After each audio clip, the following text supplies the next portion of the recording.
Dans l'actualité de Fontoy, ça bourdonne. Fontoy est-elle une commune anti-pesticides? Réponse oui, en vue de l'arrêté municipal interdisant les néonicotinoïdes dans la commune, une famille de pesticides détruisant le système nerveux tant des abeilles que des humains, selon une étude de l'Agence européenne de sécurité des aliments.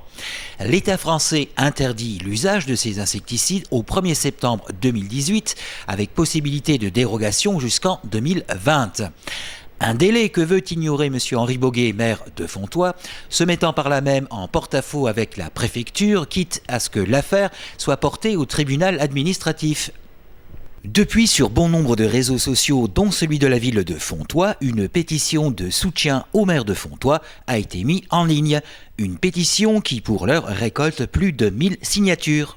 Concernant les pesticides néfastes pour les ruches, nous avons donné la parole au président du syndicat des apiculteurs Vallée Fensch et Pays Haut, qui regroupe plus d'une soixantaine d'apiculteurs, M. Louis Edgar. Bon, Louis Edgar, je suis apiculteur depuis 60 ans. J'ai des abeilles ici à Fontoy. Mon cheptel, j'ai une vingtaine de ruches là. Et puis, bon, pour le moment, on a des pertes hivernales qui tournent autour de 30%, alors qu'avant, on avait, si on perdait une ruche à la fin de l'hiver, c'était le maximum. Alors vous voyez, vous pouvez constater la mortalité des abeilles de cette année-là. Tout ça, c'est mort. Alors maintenant, il reste encore des abeilles à l'intérieur, mais bon, on ne peut pas ouvrir pour savoir. Mais cette année, c'est vraiment une année catastrophique. Les causes sont multiples, pas essentiellement dues aux insecticides, mais également dues à la monoculture ou encore à un parasite, le varroa destructeur. Plusieurs causes, plusieurs éléments. La première cause, c'est le varroa. On a le varroa destructeur, c'est un tic qui se met sur les abeilles et qui suce le sang des abeilles, l'hémolymphe. Après ça, on a toute une gamme de pesticides. Il n'y a pas que seulement une sorte de pesticide, il y en a plusieurs. Et donc, il y a plusieurs causes de mortalité. En plus de ça, les abeilles, ils ont besoin du pollen pour se nourrir. Le pollen, il n'est pas très diversifié, donc ils n'ont qu'une sorte de pollen. Le colza, c'est une des principales récoltes que nous, on fait.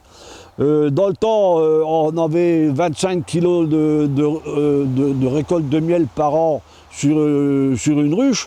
Aujourd'hui, si on fait 15 kilos, on a bien travaillé. Alors après, le temps aussi fait que les abeilles ne peuvent pas toujours aller chercher non plus la nourriture. L'année dernière, c'était une année catastrophique. Il a fallu nourrir les abeilles au mois de juin et au mois de juillet parce qu'elles mouraient de faim. Elles ne trouvaient absolument rien. Concernant les pesticides, un décret interdit leur utilisation sur les champs de colza notamment lorsque celui-ci est en fleurs. Mais est-ce que ce décret est toujours respecté ? Alors, il y a encore un décret qui oblige les agriculteurs à ne pas traiter le colza pendant la floraison lorsque les abeilles sont sur les fleurs pour récolter le nectar. Mais bon, en gros, c'est respecté, mais il y a certains agriculteurs que nous, on est intervenus pour leur faire interdire l'épandage du produit sur les ruches pendant que les abeilles étaient sur les fleurs. Concernant la nocivité des néonicotinoïdes, des études ont été menées par l'Agence européenne de sécurité des aliments.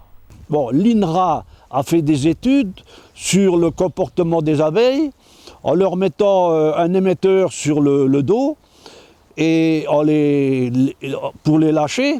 Et pour comptabiliser le retour à la ruche, eh bien, d'après les calculs qu'ils ont faits, il y a à peu près 30% des abeilles qui ne reviennent pas à la ruche et qui sont donc perdues dans la nature, complètement désorientées. Donc c'est pour ça qu'on a une dépopulation importante et on ne sait pas quelle est la cause exacte de cette dépopulation. Et quant à donner un délai supplémentaire aux agriculteurs qui utilisent des néonicotinoïdes pour le remplacer, voilà l'avis de M. Edgar Louis. Alors, Nous, on serait pour supprimer ces insecticides-là qui sont nocifs, mais on n'est pas assez puissants, nous, en tant qu'apiculteurs. Même les professionnels, ils n'arrivent pas à faire appliquer nos politiques. Je ne sais pas s'ils se rendent bien compte de la difficulté que nous, on a pour sauver nos abeilles. Alors, on autorise, on donne des dérogations, on prolonge. Non, mais alors que c'est prouvé que c'est mauvais. Alors, je ne comprends pas pourquoi on donne autant de délais supplémentaires. Je tiens aussi à remercier, au nom du syndicat des apiculteurs de la vallée de la Fensch et du Pays Haut, l'initiative que M. le maire de Fontoy a prise pour interdire ces néonicotinoïdes. Si tous les maires pouvaient faire la même chose que le docteur Boguet, le maire de Fontoy, ça serait vraiment une bonne chose pour nous. Et je le félicite. Pour Monsieur le Président des apiculteurs de la vallée de la Fensch et du Pays Haut, les abeilles n'ont pas uniquement le rôle de pollinisateurs, mais sont également des donneuses d'alerte, des sentinelles de la nature. C'est que les abeilles, ce sont les sentinelles de l'environnement. Et quand l'alarme, les abeilles signalent une alarme, parce qu'il y a beaucoup de mortalité, parce qu'ils ne trouvent plus assez à consommer, donc on devrait tenir compte de cette alarme. Et alors personne n'en tient compte, et pourtant c'est vraiment important. Les abeilles, c'est quand même quelque chose d'important dans l'agriculture et pour les fruits et pour la fécondation des fleurs.